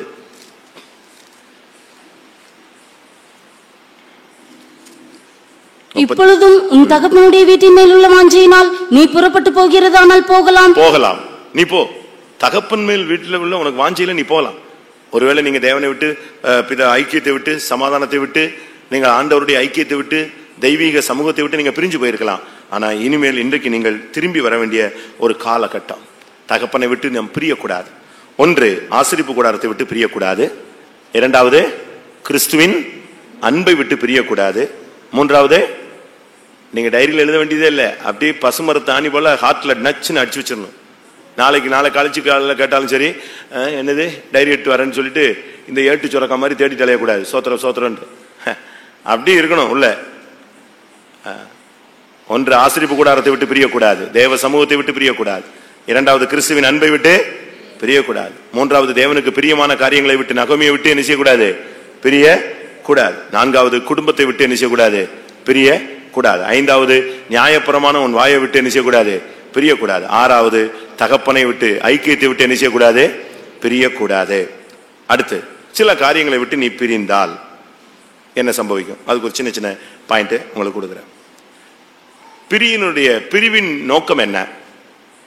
நீதிமொழிகள் 18:1. நீதிமொழிகள் 18:1. பிரிந்து போகிறவன் தன் இச்சையின்படி செய்ய பார்க்கிறான். பிரிந்து போகிறவன் ஏன் பிரிஞ்சு போறான்? கிறிஸ்துவின் அன்பை விட்டு ஒருத்தன் பிரிஞ்சு போறான்னா எதுக்காக போறான்? தான் இஷ்டப்படி நடக்கிறதுக்கு பாக்குறான். தேவ ஆசரிப்பு கூடாரத்தை விட்டு போனோம்னா அவன் எங்க சுத்துவான்? வேற எங்கேயாதான் சுத்த முடியும். தேவசமும் இங்கதான் இருக்கு, அதை விட்டுட்டு வெளியே எங்கேயோ ரவுண்ட் அடிக்க போறான். தன் இச்சையின்படி நடக்க பார்க்கிறான். நகோமியை விட்டு நான் 2 மருமகள் அவளுக்கு, அதுல ஒரு மருமகள் யாரு? ஓர்பாள். என்ன செஞ்சாச்சு? முத்தம் கொடுத்துட்டு அப்படி ஒரு கண்ணீர் விட்டு அப்படி ஒரு ஷோ காட்டிட்டு அவ கிளம்பி போயிட்டா. எங்க கிளம்பி போயிட்டா? தான் இஷ்டப்படி ஒருத்தனை கட்டிட்டு வாழ்றதுக்காக கிளம்பி போயிட்டா. அதனாலதான் சொல்லியிருக்கு, பிரிந்து போகிறவன் தன் இச்சையின்படி நடக்க பார்க்கிறான். அதனால பிரிவு என்பது தேவ சித்தம் அல்ல. ஆதியாகமம் 13ஆம் அதிகாரம் 9ஆம் வசனம். இந்த தேசமெல்லாம் உனக்கு முன் இருக்கிறது அல்லவா? நீ என்னை விட்டு பிரிந்து போகலாம். நீ இடதுபுறம் போனால் நான் வலதுபுறம் போகிறேன், நீ வலதுபுறம் போனால் நான் இடதுபுறம் போகிறேன் என்றான். இது ஆபிரகாமுடைய ஒரு ஸ்டேட்மெண்ட். லோத்தை பார்த்து சொல்றான், நீ பிரிஞ்சு போறதுக்கு ஆசைப்பட்டா நெஞ்சிரு, நீ பிரிஞ்சு போ. எதுக்கு போட்டு வாக்குவாதம் பண்ற, சண்டை போடுற, எதுக்கு போட்டு பிரச்சனை பண்ணிட்டே இருக்கிற? நீ பிரிஞ்சு போனா நெஞ்சிரு, பிரிஞ்சு போனான். அவன் உடனே இதைத்தான் அவன் தேடிக்கிட்டு இருந்தான். நம்மளா போனா தப்பு, யார் சொல்லணும்? புருஷனா பார்த்து போன்னு சொல்லணும். அது வரைக்கும் உட்காந்துட்டே இருக்கிறது, வம்பு எடுத்துக்கிட்டே இருக்கிறது. என்ன சொல்லுவார், என்ன சொல்லுவார்? என்னைக்காவது நீங்க சொல்லித்தானே நான் போனேன்னு என்ன செய்யணும்? கொடியை காட்டணும். அதுக்காக அந்த வேர்டுக்காக சண்டை போட்டுக்கிட்டே இருக்கிறது. அப்படி இருக்கக்கூடாது. இவன் இந்த வார்த்தையை சொன்னான், அவ்வளவுதான் சொன்னான். நமக்குள்ள நம்முடைய மந்தை மேய்ப்பவர்களுக்கும் உன்னுடைய மந்தை மேய்ப்பவர்களுக்கும் பிரச்சனை வேண்டாம். நம்ம 2 பேரும் சகோதரர். எதுக்கு இந்த ப்ராப்ளம்? நீ பிரிஞ்சு போன என்ன செஞ்சிரு, போயிடு. அந்த வார்த்தையை டக்குன்னு கேட்ச் பண்ணிட்டான். அடுத்த நாளை காலையில் நெஞ்சாச்சே, பிரிஞ்சுட்டு போயிட்டான். இது ஆபிரகாமை விட்டு லோத்து பிரிந்து போன ஒரு சம்பவம். இது எதை காண்பிக்கிறது? விசுவாசத்தை விட்டு பிரிகிறதை காண்பிக்கிறது. விசுவாசத்தை விட்டு பிரிஞ்சதுனால லோத்தின் வாழ்க்கை எவ்வளவு சீரழிஞ்சதுன்னு உங்களுக்கு தெரியும். லோத்தினுடைய முடிவு உங்களுக்கு என்ன செய்யும் தெரியும். அது ஒரு பிரசங்கம் நம்ம பண்ண வேண்டிய அவசியம் இல்லை. எந்த சூழ்நிலையிலும் விசுவாசத்தை விட்டு என்ன செய்யக்கூடாது, பிரிஞ்சு போகக்கூடாது. ஆபிரகாம் சொல்லாம இருந்திருந்தா அவன் போயிருக்க மாட்டான், அவன் இங்கே தான் இருந்திருப்பான் அப்படின்னு நீங்க சொல்லலாம்.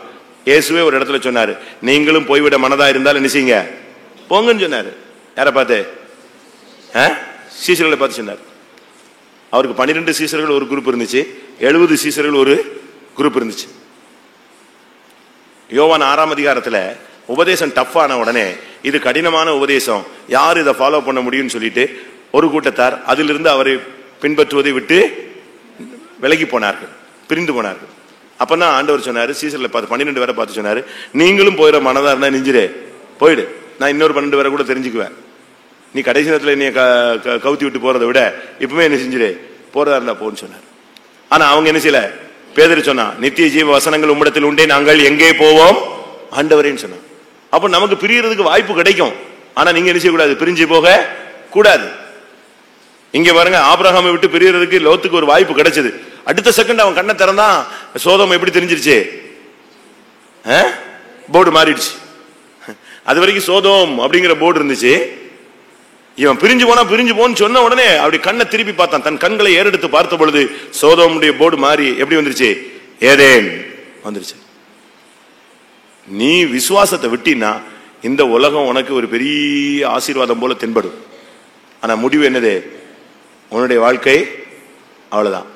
சோதம் சொன்னா சுண்ணாம்பு காலவாசல்னு அர்த்தம். அங்க போய் உன்னை நீத்தி எடுத்துரும். அப்படியே நீ உன்னுடைய வாழ்க்கையே பஸ்பமாயி போயிடும். ஒன்னும் இல்லாம நீ உன் லைஃபே ஸ்பாயில் ஆயிடும். அதனால எந்த சூழ்நிலையிலும் விசுவாசத்தை விட்டு பிரிகிற பழக்கத்தை என்ன செய்யுதுங்க, நீங்க விட்டு விடுங்க. விசுவாசம் தான் நம்முடைய பேஸ்.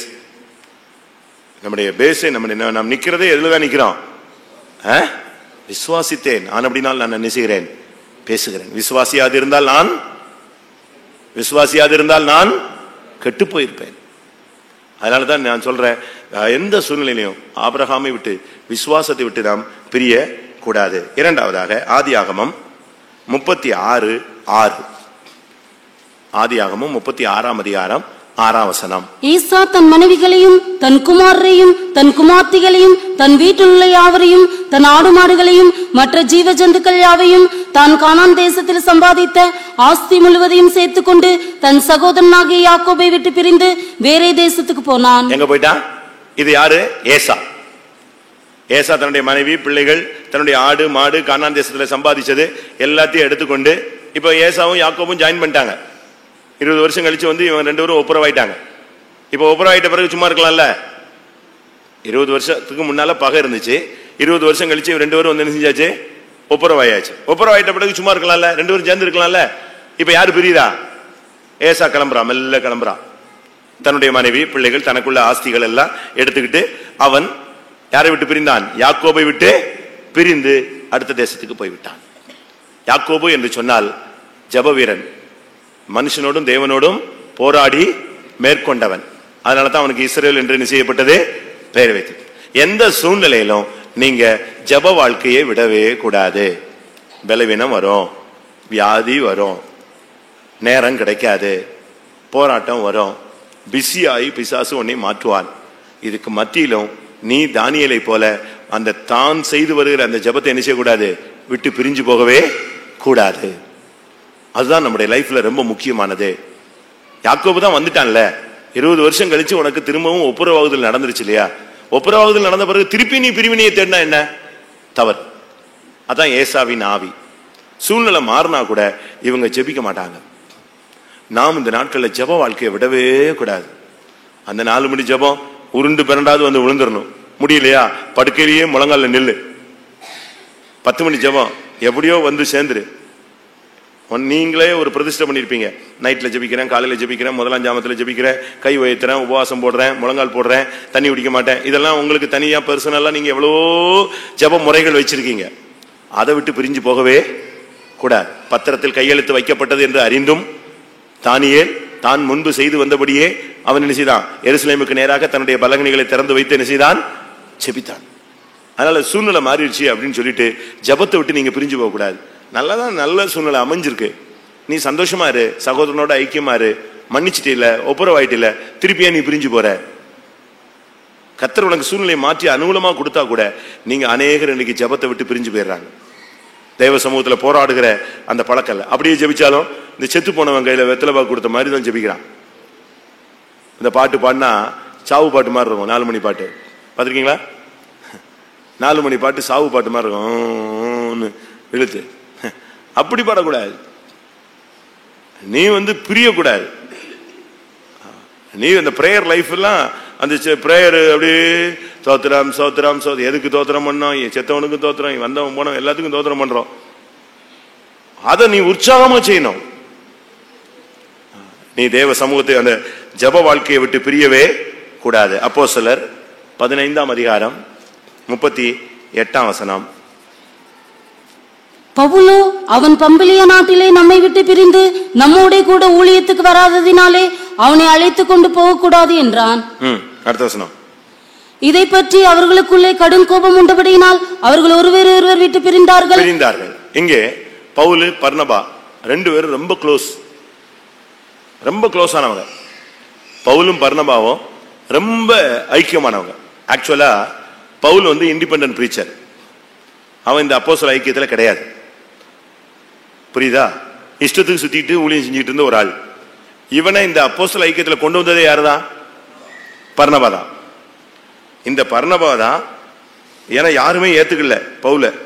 இவன் உண்மையாவே ரட்சிக்கப்பட்டானா இல்லையான்னு ஒரு பெரிய குழப்பம். அதனால அவனை சேர்த்து அவனை கொண்டு வந்ததே யாருதான்? பர்னபா. அப்படிப்பட்ட அந்த அவனுக்கும் இவனுக்கும் இப்ப பயங்கர பிரச்சனை. யாருக்கும்?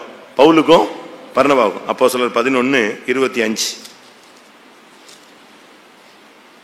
பின்பு பர்னபா சவுலை தேடும்படி தர்சோவுக்கு புறப்பட்டு போய் அவனை கண்டு அந்தியோகியாவுக்கு அழைத்து கொண்டு வந்தான். அங்கதான் அவன் போய் பர்னபா தான் சவுலை தேடி கண்டுபிடிச்சு நம்முடைய பரிசுத்தவான்களுடைய ஐக்கியத்துல கொண்டு வந்து என்ன செய்யறான்? சேர்க்கிறான். இப்போ இவங்க 2 பேருக்குமே வாக்குவாதம் ஆயிடுச்சு. 2 பேருக்கும் பயங்கரமான மோதல்னா சாதாரண மோதல் கிடையாது, சரியா வாக்குவாதம். இவன் சொல்றான், பவுல் சொல்றான், மார்க்கவை கூட்டிட்டு போக முடியாது, மார்க்கவே வேண்டாம். ஏனண்டா ஊழியத்துல பாதியில நம்ம விட்டுட்டு நெஞ்சிட்டான், ஓடி வந்துட்டான். திருப்பி அவனை ஒரு இடத்துக்கு ஊழியத்துக்கு அவனை நம்பி கொண்டு போனா அவன் அந்த ஊழியத்துல உண்மையா இருக்க மாட்டான், வேண்டாம். அதனால பவுல் சொல்றாரு, மார்க்கவே என்ன செய்ய முடியாது, கூட்டிட்டு போகவே முடியாது. இப்ப பர்னபா என்ன சொல்றாரு சொல்லுங்க? இல்ல பரவாயில்ல, இனிமே அப்படிலாம் செய்ய மாட்டான், அவனை என்ன செய்யலாம், நம்ம எல்லாரும் கூட்டு போகலாம். இந்த 2 பேருக்கும் பயங்கர வாக்குவாதம். இதை பற்றி அவர்களுக்குள்ளே கடும் கோபம் உண்டபடினால் அவர்கள் ஒருவரை விட்டு ஒருவர் என்ன செய்தார்கள்? பிரிந்தார்கள். உங்களுக்குள்ள உள்ள சின்ன பிரச்சனைக்காக ஊழியத்தை விடக்கூடாது. புரிஞ்சுதா? இப்ப பவுல் என்ன செய்யறாரு? சீலாவை தெரிந்து கொண்டு எங்க போயாச்சு? பவுல் சீலாவை கூட்டிட்டு ஊழியத்துக்கு போயாச்சு. பர்னபா மார்க்கு கூட்டிட்டு வீட்டுக்கு போய் சேர்ந்தான். அவன் வேற ரூட்ல ஊழியத்துக்கு போயிட்டான். ரெண்டு பேருமே அப்படியே பிரிஞ்சுட்டாங்க.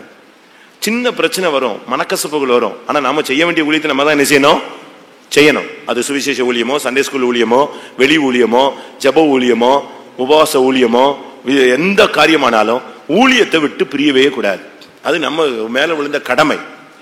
சுவிசேஷத்தை நான் பிரசங்கியாதிருந்தால் எனக்கு ஐயோ.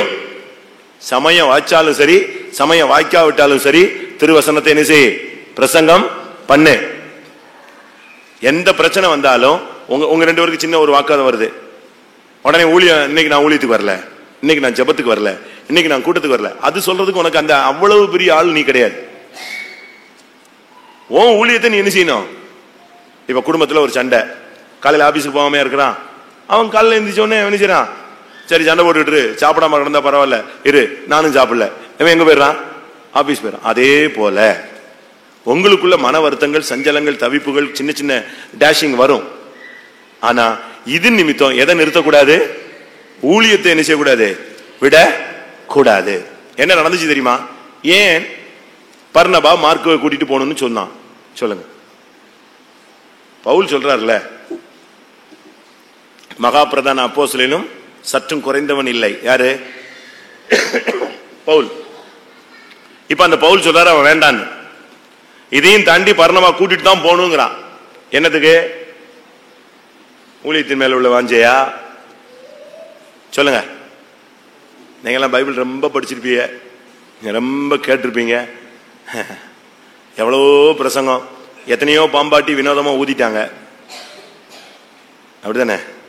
எத்தனையோ பாம்பாட்டி வினோதமா சண்டே சர்வீஸ், பைபிள் ஸ்டடிலாம் ஊதிக்கிட்டே தான் இருக்காங்க. பாம்பு தான் ஆட மாட்டேக்கு, சிக்க மாட்டேக்கு. சொல்லுங்க, எதுக்காக? பல காரணங்கள் இருக்கலாம். ஒரு காரணம், பர்னபாவுக்கு மார்க்கு ஒரே ஜாதி, அதான் பிரச்சனை. பர்னபா மார்க்கு பர்னபாவுக்கு யாரு? இனத்தான். இதுக்கு தான் பிரச்சனை. தான் ஜாதியை விட்டு கொடுக்காம பிடிச்சி இழுத்துக்கிட்டே கிடக்கிறான். வா வா, இல்ல இல்ல அவனை கூட்டு போலாம், அவனை கூட்டு போலாம், அவனை கூட்டு போலாம். எங்க இருக்கு அந்த வசனம்? எனக்கு ஞாபகம் இல்லை, பைபிள்ல இருக்கு. பர்னபா தன் இனத்தான் ஆகிய மார்க்கு அப்படின்னு சொல்லியிருக்கு. அப்ப மார்க்கு யாரு? பர்னபாவுக்கு சொந்தக்காரன். அதனால அவனை விட்டுட்டு இவனால என்ன செய்ய முடியல? வர முடியல. சபைக்குள்ள ஜாதியை பார்த்து ஊழியத்தை விடக்கூடாது. நீ இதுக்குள்ள வந்துட்ட பிறகு ஜாதி பார்த்தீங்கன்னா நீ எங்க போக மாட்ட? சிங்காசனம் போய் சேர மாட்டாய். இதுக்குள்ள வந்துட்ட பிறகு நீ ஜாதிக்காக ஊழியத்தை விடக்கூடாது. நீ போறியா? சரி, அந்த குரூப்லாம் அப்படி போட்டோம் போட்டு போட்டோம், அவங்கள அனுப்பிவிடு, நம்ம வீட்டுக்கு போயிடலாம் அப்படிலாம் சொல்லக்கூடாது. யார் ஊழியம் செய்யறானோ இல்லையோ, நீ ஊழியத்தை விட்டு என்ன செய்யக்கூடாது? பிரியவே கூடாது. அடுத்ததாக 2 தீமோத்தேயு 4 அதிகாரம் 10 வசனம். 2 தீமோத்தேயு 4 அதிகாரம் 10 வசனம். ஏனென்றால் தேமா இப்பிரபஞ்சத்தின் மேல் ஆசை வைத்து என்னை விட்டு பிரிந்து தெசலோனிக்கே பட்டணத்துக்கு போய்விட்டான். கிறிஸ்கே கலாத்தியா நாட்டிற்கும் தீத்து. தேமா இப்பிரபஞ்சத்தின் மேல் ஆசை வைத்து எங்க போயாச்சு? ஊழியத்தை விட்டே போயிட்டான். தேமா அவனுக்கு இப்பிரபஞ்சத்தின் மேல ஆசை, உலக ஆசை. இந்த மார்க்கத்துக்குள்ள நமக்குள்ள நம்ம வந்துச்சுன்னு சொன்னா நாம் இந்த மகிமையான சேவையை விட்டு விடுவோம். தேமாங்கிறவன் நல்ல மனுஷன். நான் அதை பத்தி ஒரு ஸ்டடி பின்னால் எடுக்கிறேன் டைம் வரும்போது. பவுலோடு ஜெயில கிடந்த ஒரு ஆள். பவுலோடு எங்க இருந்தான்? ஜெயில கிடந்த ஒரு ஆள். அவ்வளவு கிறிஸ்துவுக்காக பாடுபட்ட ஒரு ஆள் தான் யாரு? தேமா. ஆனா இப்போ அவனுக்கு மைண்ட் எங்க போயிடுச்சு? எங்க போயிடுச்சு? அவனை விட்டு பிரிஞ்சு போற மைண்ட் வந்துருச்சே. எவ்வளவு நிர்பந்தமான நிலவரம்னு பாருங்க. ஒரு காலத்துல கர்த்தருடைய அன்பினால் நிறைந்து சேவை நிமித்தம், கர்த்தருடைய ஊழியத்தின் நிமித்தம் சிறைச்சாலையில அடிபட்டு, தொழுமரத்துல கட்டப்பட்டு, நாய் போல அடிபட்டு இழுபட்ட மனுஷன். ஆனா இன்னைக்கு திடீர்னு உலகத்தை பார்த்த உடனே அந்த உலக ஆசை அவனை இழுத்துருச்சு. அவன் பவுலை விட்டு என்ன செஞ்சான்? பிரிந்தான். பவுல் என்று சொன்னால் சிறுமைப்பட்டவன் அர்த்தம். சிறுமைப்பட்டவன். சவுல்னா விரும்பப்படத்தக்கவன், பவுல்னா சிறுமைப்பட்டவன் அர்த்தம். நாம் இந்த மார்க்கத்தில் வரும் பொழுது நமக்கு உயர்வுகள் கிடைக்காது, சிறுமைப்படுத்தப்பட்ட வாழ்க்கை தான் கிடைக்கும். அதனால தாவீது சொல்றான், நானோ எளிமையும் சிறுமைப்படுத்தப்பட்டவனுமாய் இருக்கிறேன். இந்த மார்க்கத்தில் வந்த உடனே நமக்கு கனம் கிடைக்காது. நமக்கு மகிமை கனம்லாம் எங்க தான் கிடைக்கணும்? பரலோகத்தில். இங்க கிடைச்சிருச்சுன்னு சொன்னா உனக்கு அங்க கிடைக்காதுன்னு எழுதி வச்சுக்கோ. இங்க உனக்கு கன மகிமை கிடைச்சிருச்சுன்னா இங்கேயும் அக்கௌண்ட்டை க்ளோஸ் பண்ணிட்டாருன்னு அர்த்தம். இங்க உனக்கு ஒண்ணுமே கிடைக்காது, உன்னை ஓரம் கட்டி எல்லாரும் துடைத்து போடும் அழுக்க போல இருந்தா உனக்கு பரலோகத்தில் என்ன இருக்கு? நித்திய கன மகிமை உனக்காக காத்திருக்கிறது. அதனால தான் தேமா இந்த உலகத்துல அவன் மேல அவனுக்கு ஆசை வந்துருச்சு. உலக ஆசை, உலக எண்ணங்கள் அவனை விட்டு அவனுக்குள்ள பூர அவன் இடம் கொடுத்துட்டான். எத்தனை வருஷம் கர்த்தருக்காக நின்றுட்டு யூதாஸ் காரியத்தை பாருங்க. அந்த வெள்ளி காசுக்காக யாரையே விட்டுட்டான்? இயேசுவே விட்டுட்டானே, ஊழியத்தையே விட்டுட்டானே, அப்போஸ்தல பட்டத்தையே என்ன செஞ்சிட்டான்? விட்டுட்டான். அந்த உலக அந்த பண ஆசை திடீரென்று அவனுக்குள்ள வந்தது. இங்கே தேமாவுக்கு இப்பிரபஞ்சத்தின் மேல் ஆசை வந்தது. அடுத்ததாக கலாத்தியர் 5ஆம் அதிகாரம் 4ஆம் வசனம். கலாத்தியர் 5:4. நியாயப்பிரமாணத்தினால் நீதிமான்களாக விரும்புகிற நீங்கள் யாவரும் கிறிஸ்துவை விட்டு பிரிந்து கிருபை நின்று விழுந்தீர்கள். அடுத்து கிறிஸ்துவை விட்டு பிரிகிறது. அது எதை காண்பிக்கிறதுனா கிருபையை விட்டு விலகுவதை காண்பிக்கிறது. எந்த சூழ்நிலையிலும் கிருபை நம்ம விட்டு போக கூடாது. தாவீது சொல்லுகிறான், ஆண்டவரே உம்முடைய கிருபையை என்னை விட்டு என்ன செய்யாதிரும், விலக்காதிரும். சவுலை விட்டு கிருபை விலக்கப்பட்டதுனால அவனுடைய வாழ்க்கை எங்க போயிருச்சு பாத்தீங்களா? தற்கொலையில போய் நின்றுடுச்சு. ஒரு அமலேக்கியனுடைய கையிலேயே செத்து போனான். ஒரு பகுதியில் அது தற்கொலை, மற்றொரு பகுதியில் அமலேக்கியன் கையில விழுந்து செத்தான். ஏனென்றால் காரணம், அதுக்கு மெயின் ரீசன் சொல்லியிருக்கு, கிருபை அவனை விட்டு என்ன செய்யப்பட்டது, விலக்கப்பட்டது. கிருபையை விட்டு கிறிஸ்துவை விட்டு பிரிந்தால் கிருபையை விட்டு என்ன செய்கிறீர்கள், விலகி போனீர்கள். கிறிஸ்துவை விட்டு பிரிந்து கிருபையிலிருந்து விழுந்து போனீர்களே. அதனால நம்முடைய வாழ்க்கையில எக்காரணத்தை முன்னிட்டும் கிருபையை விட்டு நம்ம விலகக்கூடாது. கிருபை எப்பொழுதும் ஆண்டவருடைய கிருபை தான். காலையில எந்திரிச்சா கிருபை, மத்தியானம் கிருபை, சாயங்காலம் கிருபை, நிற்பது நடப்பது எல்லாமே என்னதான், தேவனுடைய கிருபை.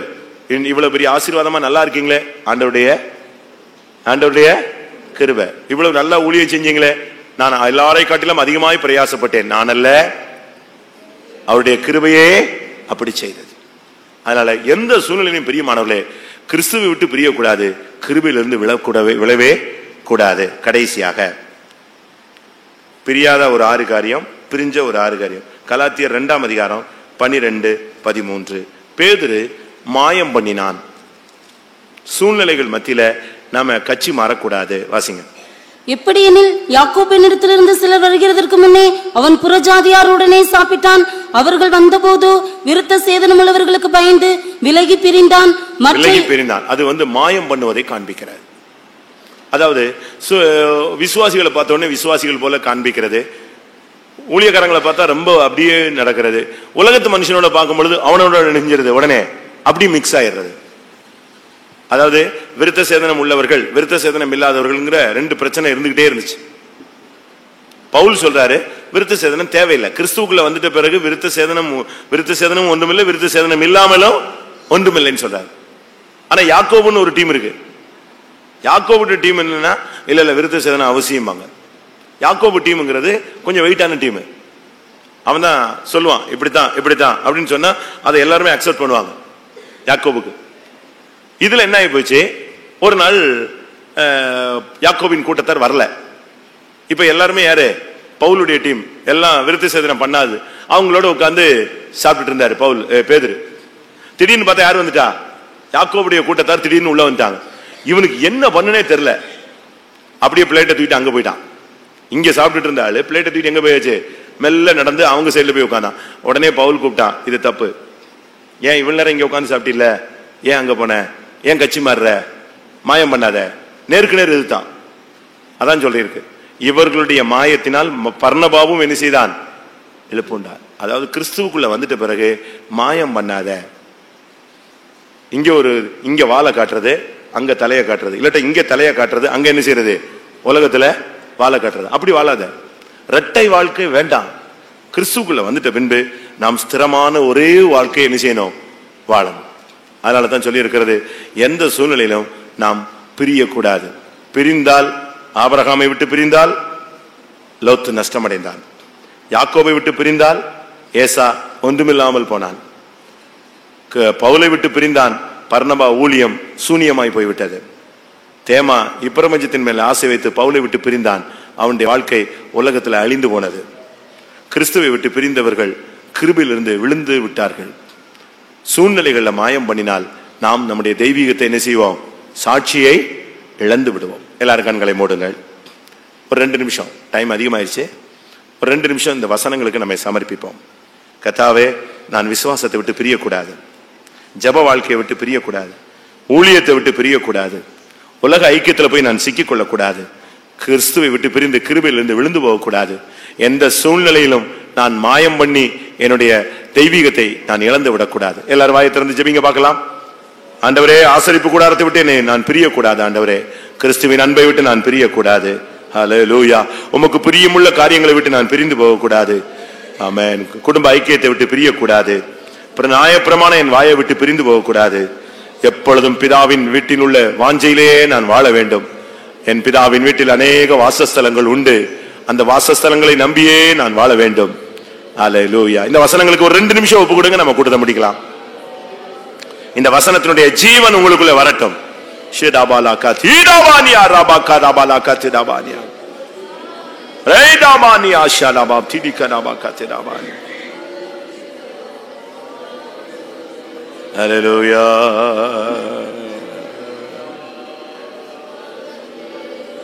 ஹல்லேலூயா. ரிகபாலாபாலா தீடிபிலாபாலாபாம் தீடிபிடிபிகதிபிகதிபிகதிபிகதிபானி. ஆமென். வாயை திறந்து சொல்லுங்க, கர்த்தாவே, உம்முடைய சமூகத்தை விட்டு நான் பிரியவே கூடாது, உம்முடைய அன்பை விட்டு நான் பிரியவே கூடாது, உமக்கு பிரியமான தன்மையை விட்டு நான் பிரியவே கூடாது. ஷிடாபாகாத்து நியாயப்பிரமாண என் வாயை விட்டு பிரிந்து போகவே கூடாது. ஹல்லேலூயா, ஹல்லேலூயா. உம்மோடு உள்ள ஐக்கியத்தை விட்டு நான் பிரிந்து போகவே கூடாது, விசுவாசத்தை விட்டு நான் பிரிந்து போகவே கூடாது, என் ஜெப வாழ்க்கையை நான் நஷ்டப்படுத்தவே கூடாது, ஊழியத்தை எந்த சூழ்நிலையில் எனக்கு கொடுக்கப்பட்ட ஊழியத்தை நான் விடக்கூடாது. கிருபையை விட்டு நான் விலகி போக கூடாது. வாயை திறந்து கேளுங்க, கர்த்தர் கிருபை தருவார்.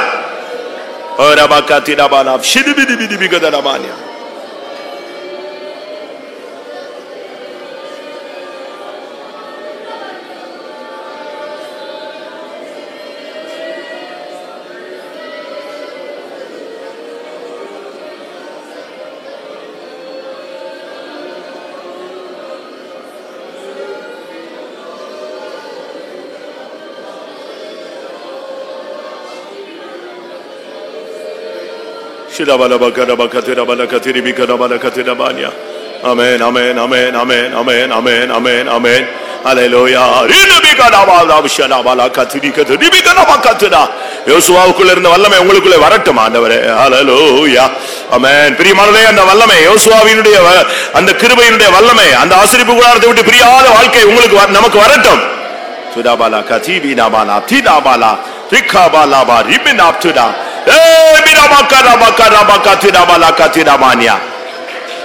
Amen.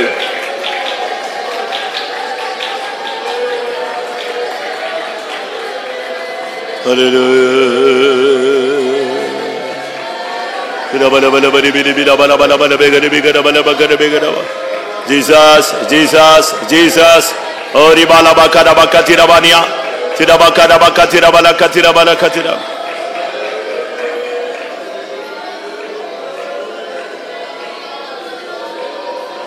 Hallelujah. Hallelujah. Hallelujah. Amen. Jesus. Amen. Amen. Hallelujah. Hallelujah. Amen. கர்த்தருடைய வசனங்களுக்காய் ஸ்தோத்திரம் பண்ணுவோம். அவருடைய வார்த்தையின் ஜீவனுக்காய் ஸ்தோத்திரம் பண்ணுவோம். நாம எதை விட்டு பிரியக்கூடாது, பிரிந்தால் என்னென்ன சம்பவிக்கும் என்பதை கர்த்தர் நமக்கு சொல்லிக் கொடுத்தபடி நாலு ஸ்தோத்திரம் பண்ணுவோம். பிரியாத வாழ்க்கை வாழ்ந்து அவர்கள் எப்படி மேன்மைப்படுத்தப்பட்டார்கள் என்பதை புரிந்து கொள்ள உதவி செய்தபடி நாலு ஸ்தோத்திரம் பண்ணுவோம். எந்த சூழ்நிலையிலும் கிருபையை விட்டு, தேவ சமூகத்தை விட்டு, ஆண்டவருடைய வார்த்தையை விட்டு, ஆண்டவருடைய அன்பை விட்டு பிரியாமல் கர்த்தருக்குள்ளே ஊன்ற கட்டப்பட உதவி செய்ய முடியாது. ஸ்தோத்திரம் பண்ணுவோம். தம்முடைய அன்பில், தம்முடைய கிருபையில், தம்முடைய வல்லமையில், தம்முடைய சமூகத்தில் நிலைத்திருக்கிறவர்களை சேர்க்க இயேசு வரப்போர் அப்படினால ஸ்தோத்திரம் பண்ணுவோம். அந்த நாளுக்கு ஒவ்வொருவரையும் தகுதிப்படுத்த முடியாது. ஸ்தோத்திரம் பண்ணுவோம். சோத்ராப் சோத்ராப் சோத்ராப் சோத்ராப் சோத்ராப் ஸ்தோத்திரம் ஸ்தோத்திரம் ஸ்தோத்திரம். அப்படிப்பட்டவர்களை சேர்க்க இயேசு வருகிறார். அதற்காக ஸ்தோத்திரம் பண்ணுவோம். எல்லா மகிமையும் அவருக்கே செலுத்தி ஸ்தோத்திரம் பண்ணுவோம். தோத்ரா தோத்ரா தோத்ரா தோத்ரா தோத்ரா தோத்ரா தோத்ரா.